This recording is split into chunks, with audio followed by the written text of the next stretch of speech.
thumbs, let me sleep in the basement while her parents took my room. I waited until Christmas morning, then took the $22.00 M estate off their hands. I don't want my guests to see you. You look like some old piece of junk that belongs forgotten in the attic. Go sleep in the basement, Mother. I've cleared it out for you. Her voice echoed in the hallway, as hollow as a falling gavel. I stood there with the cloth halfway through, scrubbing the kitchen table. The soft overhead light caught every crease on my face, every hollow beneath my eyes. Memories of 90 students and 30 years of lectures flowing through them. But today there were no lectures, no students, only that cold, slicing sentence.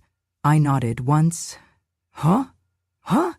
and only a single tremor of acknowledgement.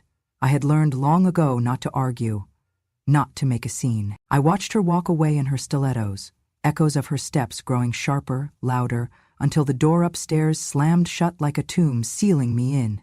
They think I'm nothing more than a breath hanging in the corners of this place, a faint, useless ghost. They forget such a breath can ignite a wildfire, consuming everything they hold dear. I took my key and slowly descended the stairs. Each step was a negotiation between gravity and memory. When I reached the bottom, a flickering bulb bathed the basement in pale yellow. There was no warmth here, no light, just the aching, stale smell of disuse. On the small table waiting for me was a flimsy plastic tray, crumb-ridden, with a bowl of mush-brown things floating in grayish gravy. A dog food bowl, labeled by Erica's thoughtless voice. I must have accidentally made too much for Duke that night. Maybe you'll like it if you're hungry, Mother. She laughed, turning away as though she'd shared some private, triumphant joke. I stared at it, a twisted parody of what used to be meals, lovingly cooked for my only son, day after night after dawn. I remember teaching a class about the dignity of nourishment, how food is memory, comfort, and connection. And now I hold in my worn hands the kind of sustenance one gives to mongrels. My hands went to my apron, a faded floral smock I wore while cleaning the house I once built with my words, lectures, patience, and love. I gripped it tight so the tears wouldn't fall. Once, on a gray autumn afternoon, Lucas came running into my classroom, handing me that lopsided drawing of me in a red cape. "You're a superhero, Mom," he said, his eyes wide with pride. Now the same boy above turns away, silent riot in his heart, while the woman he married wields cruelty as if it's a certificate of advancement. I refused to let myself cry. There was nothing left for tears down here, only quiet determination. Above me, I heard voices. Erica's mother, cool voice dripping like melted ice. "She's filthy. Couldn't we just stack her up with some junk in the attic and pretend we did something nice?" A hollow laugh from Erica's own mother-in-law. "If she drops dead quietly, better for the ambience." The door upstairs shut. Another hammer blow to what little grip on dignity I had. I dropped to my knees and pressed both palms to the ground, feeling the chill of the cement floor seep into my bones. I placed my forehead against it, breathing in the smell of dust and regret. The mantel clock upstairs ticked, a small whisper of time passing, proof that they forgot how much time once had passage significance for me. Because I remember how Lucas would sneak me the first spoonfuls of his lunch when he was just a boy, saying, "Mum, taste this. It's for you, we're in this together." Now he shares only looks. Hollow, polite, uneasy. Before I turned away, I caught the edge of a photograph leaning against the wall, buried under a rolled-up poster of minimalist furniture. I pulled it out. It was my graduation photo from the university where I taught. I'm smiling, holding a framed degree, wearing a cap and gown. Young, full of purpose, hope.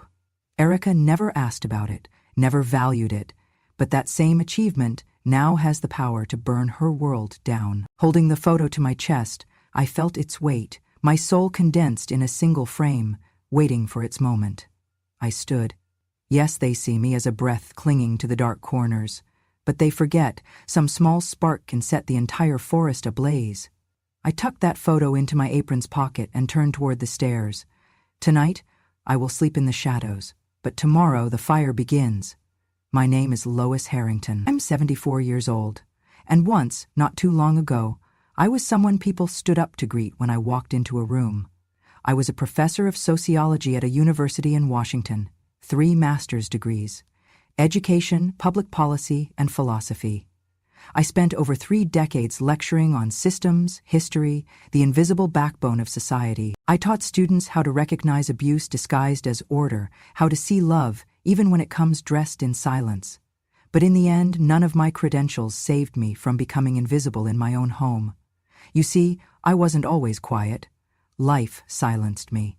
I was married once, to a man who loved the idea of me more than the weight I carried. He was charismatic, well-dressed, quick to charm, quicker to leave. When Lucas was 8, his father packed a suitcase and walked out the door, after a disagreement over something as mundane as the mortgage. He never looked back. I raised Lucas alone. No child support, no apology letters, just me and him, sharing 1 pot of soup and 2 bowls between lectures and tutoring gigs.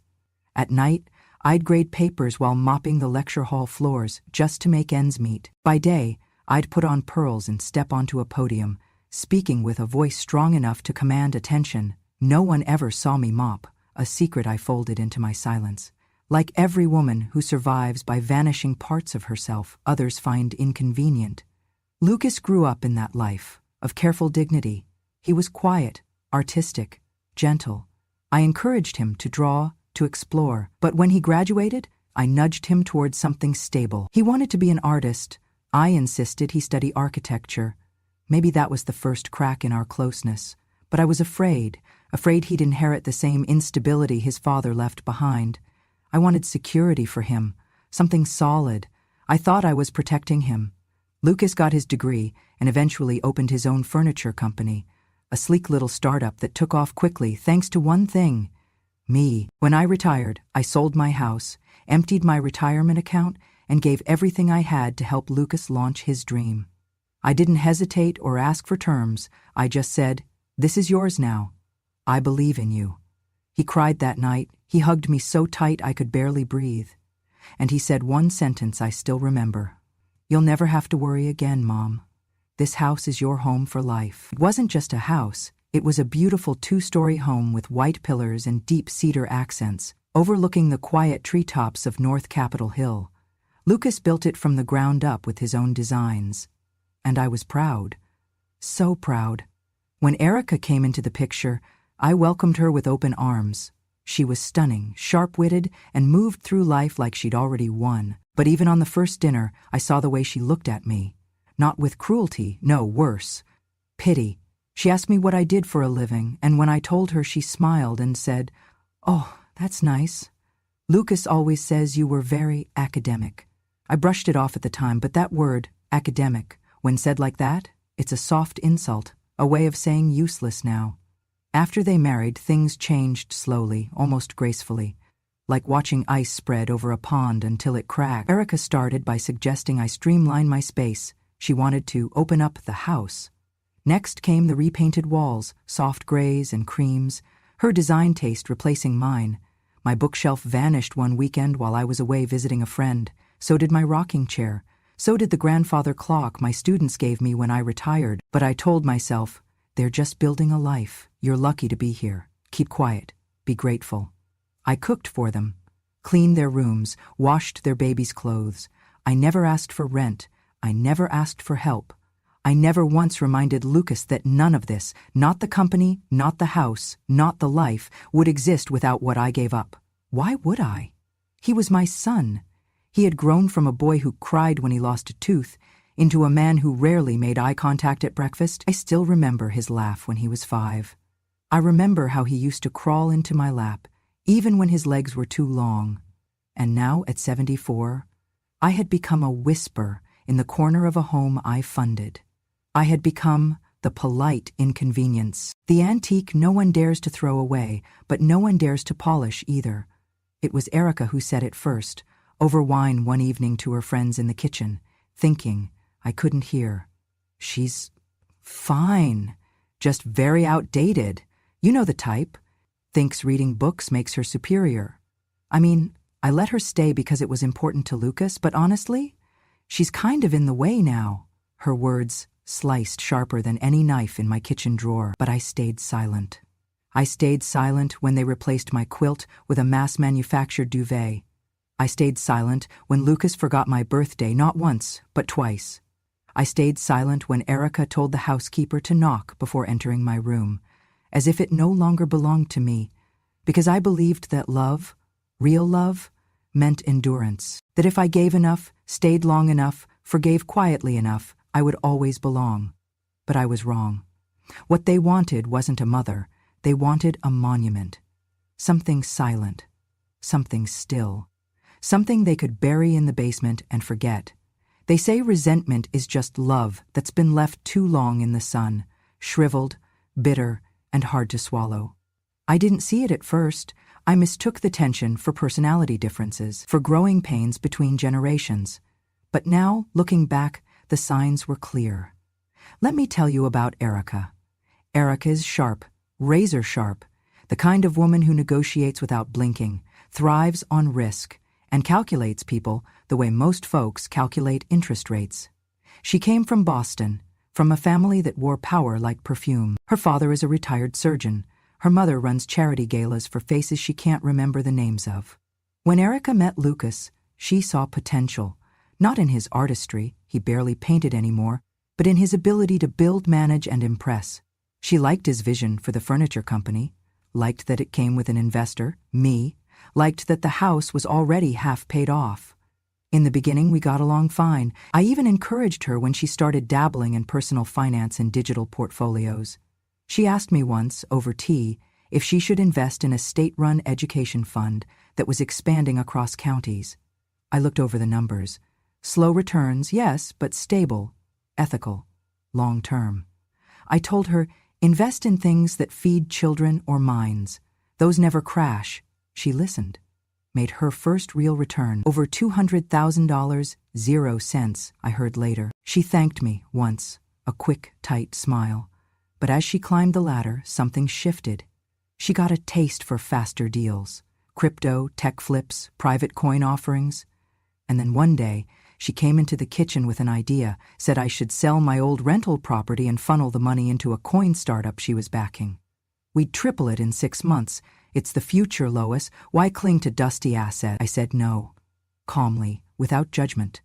Real wealth isn't numbers on a screen, I told her. It's peace.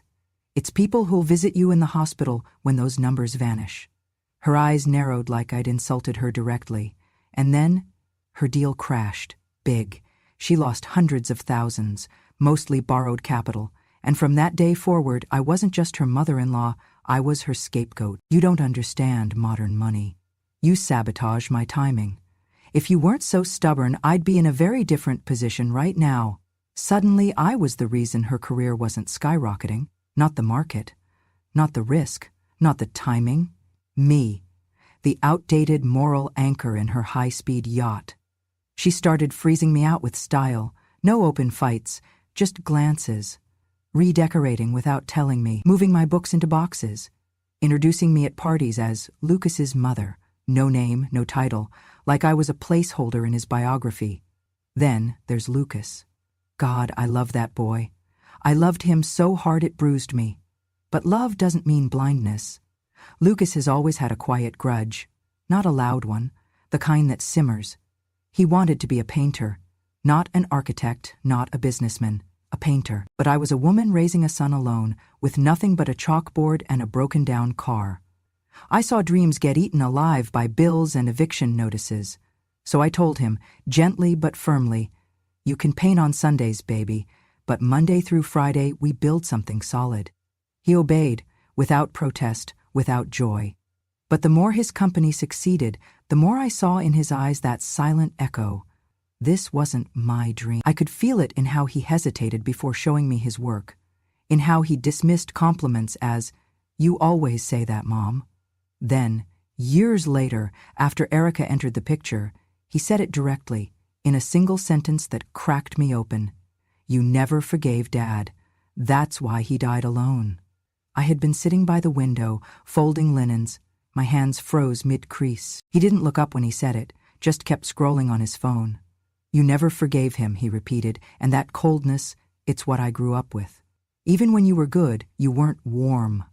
I wanted to scream, to grab his shoulders and tell him the truth. that I forgave his father 1,000 times before I asked him to leave, that I wiped lipstick off his collars while telling myself it was my fault, that I held Lucas at night while wondering why love made me feel like an intruder in my own marriage. But I didn't scream. I stayed silent, because he wouldn't hear me. That was the day I realized Lucas no longer saw me as his foundation, he saw me as his cage. He admired Erica, her boldness, her edge, her ability to speak her mind. I, who once filled auditoriums, was now the background noise of old ideas. So the perfect storm brewed. To Erica, I was the obstacle to her full control. To Lucas, I was the ghost of his compromise. They both resented me for who I used to be, even though who I was made everything they had possible. Their logic didn't matter. Resentment doesn't need to be logical. It just needs a target. And I, silent and unassuming, was easy. So they chipped away at me, slowly. No one big blow. Just 1,000 little erasures. Let's put that award plaque in storage. It's dated. Do you mind not talking politics at dinner? It makes Erica uncomfortable. Could you not wear those old scarves when guests are over? We're filming today. Every request delivered with a smile. Every smile loaded with implication. You're out of place. You're in the way. You are a relic. And relics don't get rooms upstairs. When Erica's parents moved in, it wasn't with suitcases, it was with suites. They arrived from Boston with rolling trunks, framed art, and a tone of entitlement that made it clear they weren't guests. They were fixtures. Erica claimed it was temporary, just a month or two until we renovate their place. But the renovations never came. Just excuses and more imported teas stocked in the pantry where my Earl Grey used to be. One morning, without warning, I returned from a walk to find my bedroom door open, my things boxed, and a cleaning crew inside. Erica greeted me like she was announcing a weather update. My parents will be using your room, Mother. They're not comfortable in guest quarters. I've made arrangements for you downstairs. Downstairs, not the lower suite, not the garden level, just down. The basement hadn't been used in years. It was musty, dim, and held the kind of chill that settled deep in the knees. I opened the door and was greeted not by welcome, but by the concrete smell of being discarded. No heating, no window, no rug. Just a twin mattress on a creaky frame, a metal shelf with my boxed books, and one dim lamp that flickered when I exhaled too hard. I didn't argue. What was there to say? I carried my own boxes down. 6 trips. No one offered to help. The next morning, I went upstairs to make toast. Erica was in the kitchen, smiling without teeth. I'd prefer if you didn't cook when no one's home. Insurance won't cover fire damage from, you know. I blinked. From who? You're elderly, Lois. No offense, but reflexes slow down. You don't want to be that headline, do you? She installed a camera in the kitchen that afternoon. A tiny black eye in the corner, blinking red every time I stepped into view. At first, I thought it was just for security. Then I noticed one day, when I opened the fridge to make a sandwich, Erica's voice came through the intercom in the hallway. We have lunch plans, Lois. Please don't touch the goat cheese. It's for guests. I wasn't allowed to use the stove. Was told not to eat the good fruit. Everything I touched got labeled, and everything I used was monitored for safety. There was no Wi-Fi in the basement. One night, after 2 weeks of dead air and loneliness, I asked Erica for the password. Her response, elderly people don't need the internet. You should learn to slow down, embrace quiet. It's good for aging brains, she said it with a smile so wide it scraped my memory, because when Lucas was 7 and we couldn't afford cable, I used to read him encyclopedia entries from a secondhand set someone donated to the school. He asked once, Mom, how do people know so many things? I answered, because someone always leaves the door open for them to learn. Now, that same door had been slammed shut and locked by the very woman I once helped climb through it. They gave the dog more access than me. Duke, their golden retriever, had a better bed, better snacks, his own room. Erica once said to a neighbor, laughing, Lois has always been more of a cat person, quiet, independent, needs no interaction, perfect basement dweller, really. I became a silent servant, allowed upstairs only during cleaning days, laundry hours, or when there were no guests. When guests came, and there were many, I was told to give them space, stay out of the way, and respect their energy. It was ironic. I had once taught an entire course on psychological microaggressions and institutional ageism. Now I was living the footnotes of my own lectures. Lucas didn't intervene. Once I asked him, gently, privately, if he thought it was fair. He hesitated, looked away. Erica's under a lot of pressure. Her parents aren't used to tight spaces. I wasn't a space. I was a mother. A woman who once saved every paycheck to buy him sketch pads. A woman who used to tape up holes in her boots so he could attend summer art camps. A woman who fought his father in court for custody and won, with nothing but grit and legal dictionaries borrowed from a public library. And now I was an afterthought, standing in the hallway with my dignity folded tighter than the linen napkins I ironed for their wine tastings. The worst day? It was raining. The basement flooded slightly, nothing dangerous, but enough to soak the rug under my bed. When I told Erica, her reply came crisp. Well, maybe it's time you moved into a senior community. They have better drainage and people your age. You'd like it. Like I was a bottle of milk past expiration. She wasn't asking, she was testing me, seeing if I would leave, make it easier.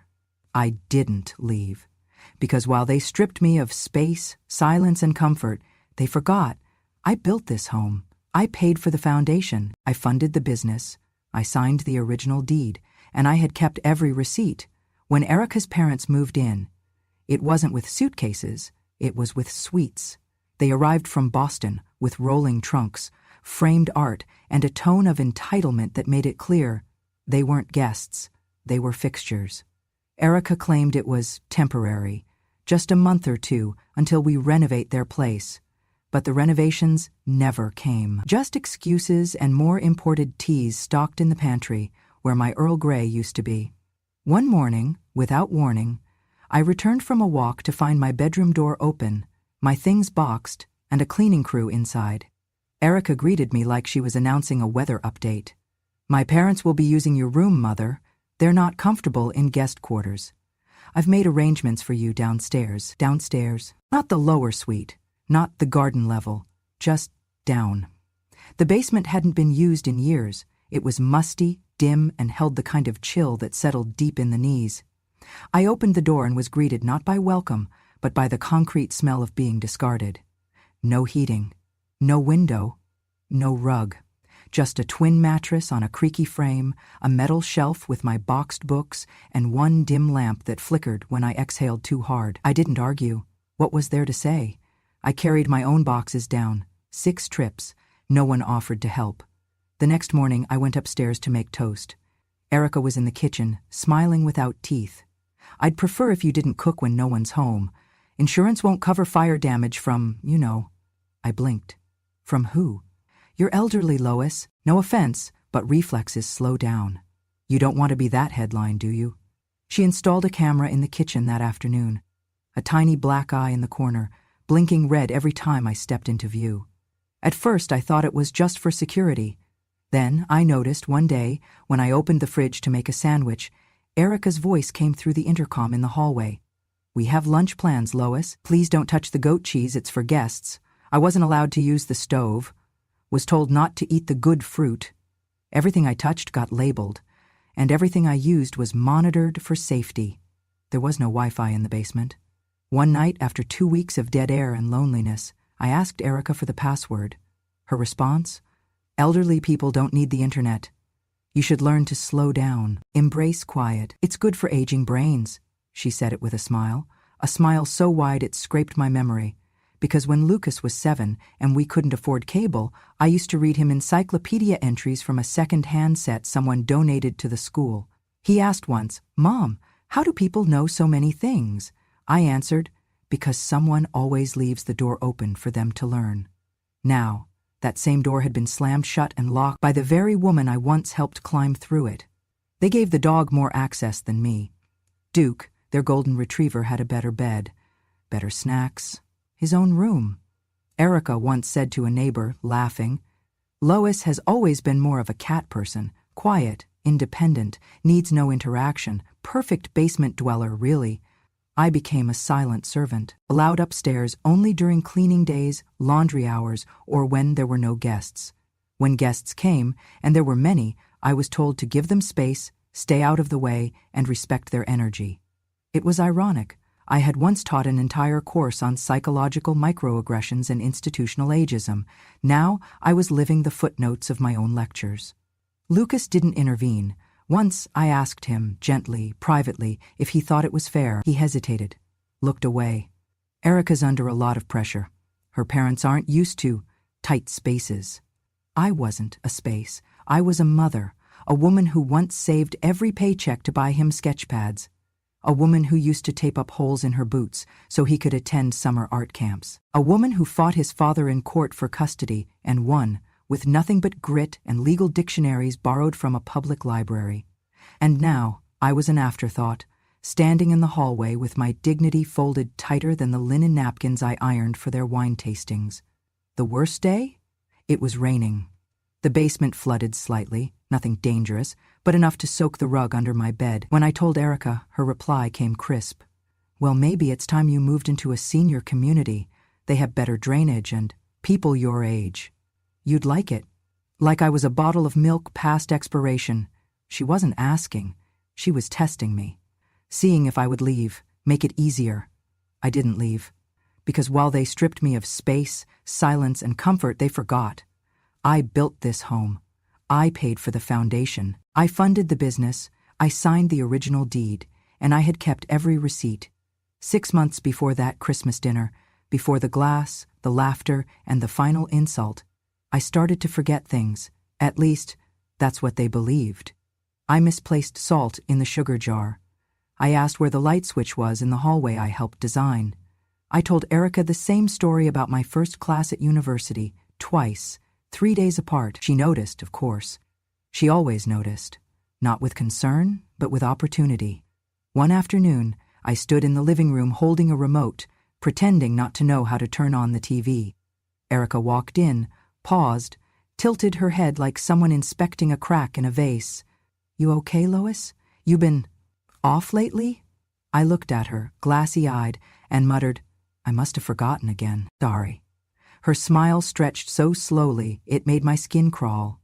Well, she said sweetly, when it happens for real, we'll make sure the paperwork's nice and tidy. And then she whispered, to herself but not really, one day all this will finally be mine. She thought I didn't hear, but I did, and I remembered. Because my mind is still a steel vault. I've always believed intelligence is best used quietly. The world expects noise from men, but underestimates the power of silence in a woman. So I made a plan, one careful step at a time. First, I found a doctor, Dr. Nia Green, young, cautious, brilliant, the kind of woman who respects the difference between old and incompetent. I visited her under the pretense of routine checkups, small slips, memory tests, gait assessments. We did full neurological scans. All clear. She handed me the results. Mr. Harrington, your cognitive health is excellent, sharp as ever. I nodded, smiled. Thank you, doctor. Now, would you mind putting that in writing? Second, I reached out to Tobias Mendez, an attorney who used to be a boy with holes in his shoes and bruises on his confidence. I remembered his trembling hands when he first presented a paper in my class. He'd been raised by a single mother and nearly dropped out junior year. I gave him a scholarship, not from any foundation, from my own checking account. He graduated summa cum laude. Now he runs a boutique firm specializing in asset protection and property law. When I called, he answered with a tremor in his voice. Professor Harrington? I told him what I needed. He didn't hesitate. I owe you my entire life. Just say where to start. Over the course of 4 months, we reclaimed every asset. The house? I had originally transferred the deed into Lucas's name, temporarily, to help him qualify for better business financing. It was based on a trust document that I never notarized. That trust was now nullified. Tobias helped me re-register the house in my name, and then we did something Erica never expected. We applied to designate the house as a state-recognized academic heritage site. Because in that basement, the very one they shoved me into, I wrote the majority of my published theses on intergenerational social power structures. That research had been cited in state-level reform legislation and was on record with the Washington State Historical Commission. Tobias submitted a detailed petition with articles, citations, and scanned manuscripts bearing the house address on every page. 3 months later, the designation was approved. This was no ordinary label. It came with legal protections, a preservation clause that forbade non-academic commercial activity, required ethical use of property, and most importantly, no beneficiary with a history of elderly abuse or documented misconduct toward the original scholar may reside, co-own, or operate commercial interest in the designated property. I just needed proof of misconduct. Which brings us to step 3, evidence. You remember the cameras Erica installed to watch me in the kitchen? I added my own, a hidden setup in the basement vent, one behind the pantry door, another under the hallway shelf.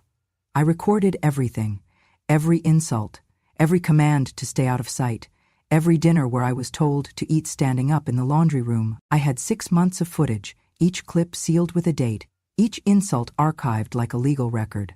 Tobias watched every minute. He didn't speak for a long time after the last clip, the one from Christmas Eve, with Erica's voice shrill and clear. You're not just old, you're useless. If the law allowed it, I'd have sent you to a facility months ago. When he did speak, he said only this: they're going to lose everything. I nodded. Because I didn't want revenge out of cruelty. I wanted justice. The kind that comes without shouting, the kind that arrives with paperwork and government stamps, the kind you can't undo with apologies. Because if there's one thing my years of teaching taught me, it's this: people who casually diminish others never imagine the quiet ones are archiving everything. People underestimate the value of silence. They think when you don't react, you're weak. When you don't speak, you don't understand. But silence, used properly, is a net, catching every word, every plan, every secret. And I had caught them all. The final piece came on a night they were too drunk on champagne and arrogance to whisper. It was 2 weeks before Christmas. The house was decked in gold and pine. Lucas had hired a decorator, someone to hang wreaths professionally, because apparently garlands made by a mother's hands didn't photograph well. I wasn't invited to decorate, but I made sure one ornament, one small detail, came from me. A ceramic angel statue sat at the center of the hallway table, white and gold, subtle, elegant, and inside it, a voice recorder. Small, voice-activated, battery lasting weeks. That angel listened better than my own son. That night, Erica stood in front of it with her mother, sipping wine, both of them laughing like queens on a balcony. She's slipping, Erica said. Yesterday she called me by the dog's name. They laughed. I give it 2 more months before we can get her declared unfit. That long? Not if we get her to sign the deed while she's confused. She's been mumbling about recipes and dead poets. It won't be hard. Her mother chimed in, casual as murder. Just give her a form with soft edges and a gentle tone. Old people love paperwork that feels like an apology. They laughed again. I played the recording for Tobias the next morning. He didn't laugh. He leaned back in his chair and said, "We don't need a court battle, this is enough. We'll trigger the protection clause immediately." But I wasn't done. Not yet, because they needed to feel what they had made me feel.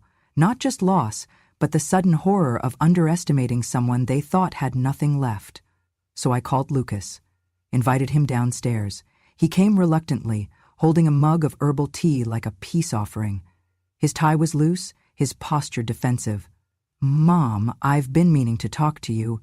Erica says you've been confused lately. You know we just want what's best." I cut him off. "Do you remember Mrs. Benton from 3rd grade? He blinked. "What?" "She's the teacher who let you redo your spelling test when you got sick. You cried when she passed away." He nodded, hesitant. "She's buried 2 plots over from your father. Did you know that?" "No." I stood, walked to the bookshelf, took out a folder. Inside, a copy of the deed in my name, the state designation as a protected academic site, and a copy of the recording, labeled, time-stamped, transcribed. I handed him all of it. His face drained like water from a cracked vase. You heard that?" "No, Lucas, I recorded it." He opened the file, read it. His lips trembled, but not from sadness, from fear. "You can't do this. This is our life. You built your life on my grave, son. And I'm not buried yet." He tried to speak, tried to rage, plead, explain. But I had nothing left to lend him. Not trust, not time, not understanding. Only facts. Tobias sent the cease and desist letters that night. The restraining clauses. The asset locks. The formal notice of property and company reclamation, backed by state law and recorded evidence. I watched from the top of the stairs as Erica opened the envelope. Glossy nails ripping into her own downfall. She paled, she screamed, she accused me of manipulation, forgery, and revenge. I said nothing, because I had everything. Not just the house, not just the company. I had the truth, and I had it backed by their own words. They tried to humiliate me in front of 30 guests. Now they would watch their names scrubbed from every document they once used to define their success. And the angel statue still sits on my desk, because sometimes even angels get tired of being silent. It was snowing, soft, slow flakes drifting down like a hush from heaven. Inside the house, the warmth of cinnamon and pine still clung to the walls, the remnants of last night's performance. Upstairs, laughter stirred as Erica's mother unwrapped a gold-ribboned gift. Lucas poured champagne. The table was set for brunch. A photographer was scheduled to arrive by noon. And then, a knock. 3 firm raps on the oak door. Not rushed, not angry, official. Erica opened it, still in silk. Her smile cracked when she saw the man on the porch. Gray suit, leather case, clipboard in hand. "Good morning. I'm here on behalf of Mrs. Lois Harrington, the sole legal owner and named preserver of this state-registered academic heritage site." Erica blinked. "I'm sorry, what?" The man continued, voice clear, unemotional. "Per legal documentation and protection statutes, your residency here is in violation of preservation law due to documented abuse and exploitation of the scholarly beneficiary." He handed her an envelope. "You have 5 days to vacate the premises. Any refusal to comply will result in immediate legal action, including trespassing charges and academic interference penalties." Inside, forks clinked to a halt. Someone gasped. Lucas appeared behind her, face pale, lips parted. "Wait, what is this? You can't do that. My name's on the—" The man didn't flinch. "Your previous title was revoked per trust reversion. All assets have been legally reassigned. Your business license has been flagged pending investigation." Erica clutched the envelope like it was hot to the touch. "This is insane. Where's Lois? She doesn't even come upstairs anymore." That's when I emerged, from the grave they thought they'd dug for me in the basement, from the place they buried me while I was still alive. I didn't wear revenge on my face, just a quiet cardigan, warm shoes, and the stillness of someone who had nothing left to lose. "You're wrong," I said. They all turned. "My name," I said, "is in every brick of this house, every nail, every lecture written on the porch, every scholarship funded by these walls." Lucas stepped forward. "Mom, you can't just— This is our home." I met his eyes, calm. "You made it a stage for your ambition. She made it a cage for my silence. I gave you my life, Lucas. You gave me a basement." Erica's voice cracked. "You were losing your mind. We were trying to help." I held up a folder, the doctor's letter, the notarized results, the timestamps. "This is my mind, intact, unbroken, and very well recorded." Lucas's voice broke. "Why? Why would you do this to us?" "Because you did it first," I whispered, "but louder, crueler, and for longer than you remember." The man in the suit gently stepped aside, giving them space to leave. No one moved. Erica's mother stood behind the table, face stiff with disbelief. "You're nothing without our son. No one even remembers your name." I smiled gently. "Funny? Because the state of Washington just named me Preserver of Legacy and Scholar Emeritus in their holiday bulletin." I placed a copy on the table. Front page. My name, my face. Not old, not lost, not forgotten. Recognized. Erica collapsed into a chair. Lucas looked like a man watching a building fall in slow motion, a building he once thought couldn't be touched. "We'll fight this." "You already lost. You betrayed us." "No," I said. I remembered everything. "That's not betrayal. That's history." Erica's fall didn't come with a bang. It came in headlines, small at first. Then, louder, a local business blog published the first story. "Exclusive interior power couple accused of elder abuse in historic Seattle estate." Then came the leaked footage. Erica's voice, clear as glass. She's old and in the way. One slip and I'll have the deed in my hands. Clips of her mocking my memory, telling guests to ignore me, telling me to eat in the laundry room. By the end of the week, she had lost her job at the investment firm. By the end of the month, she was removed from 3 boards, her face quietly erased from brochures, websites, business panels. Every time she applied for something new, search results followed her like a shadow.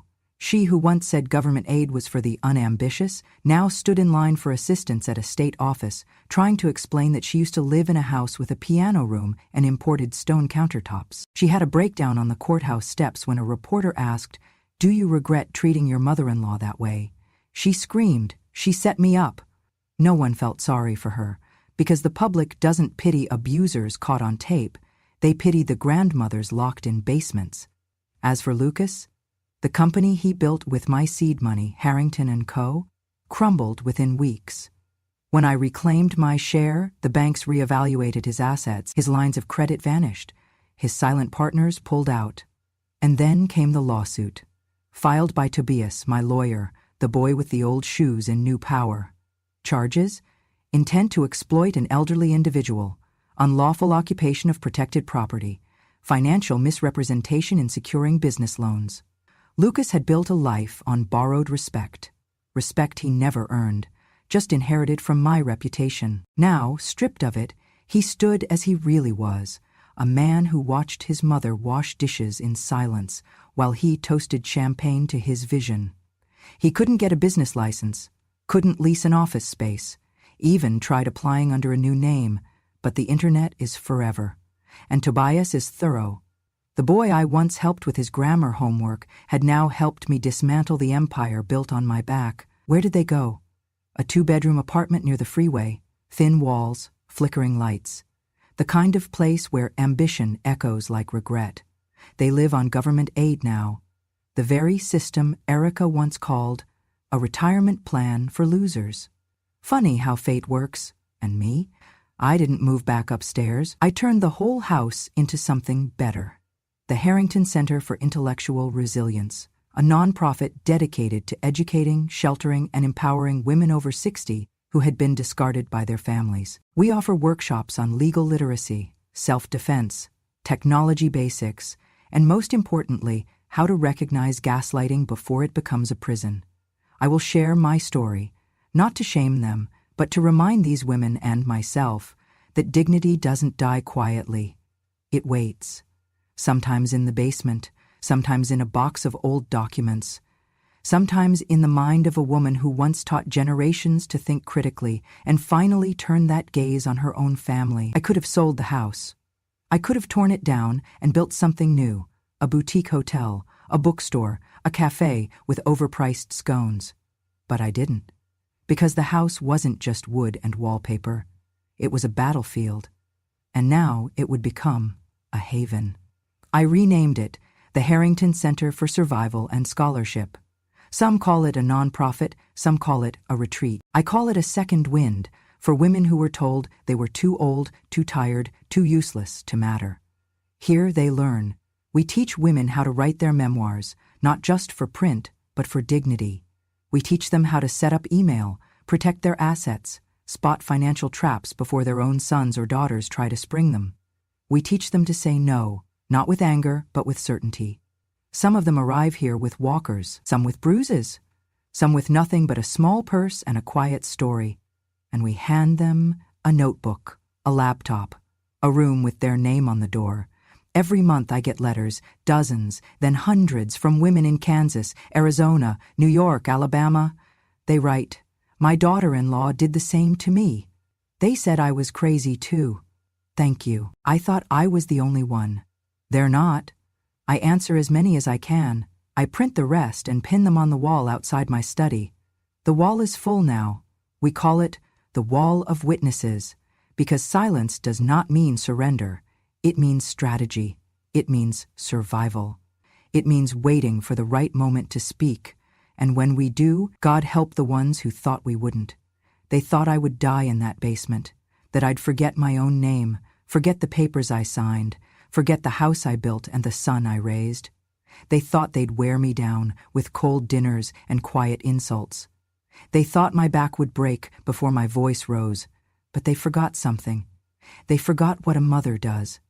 A mother gives up meals, give up on sleep, give up dreams so her child can have one.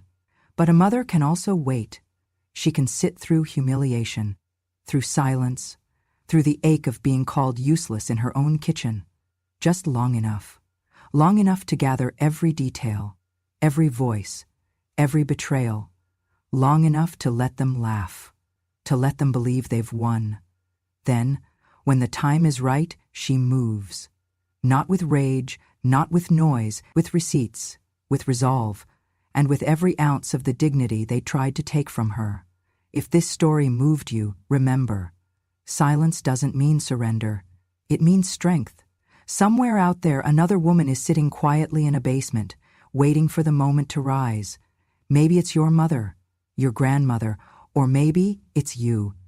And when she does rise, may the world be watching. For more powerful true stories of resilience, betrayal, and justice reclaimed, subscribe to Grandma True Stories. Because every grandmother has a past, and some of them are not done writing it. Don't forget to like, comment, and hit that bell so you never miss a story that matters.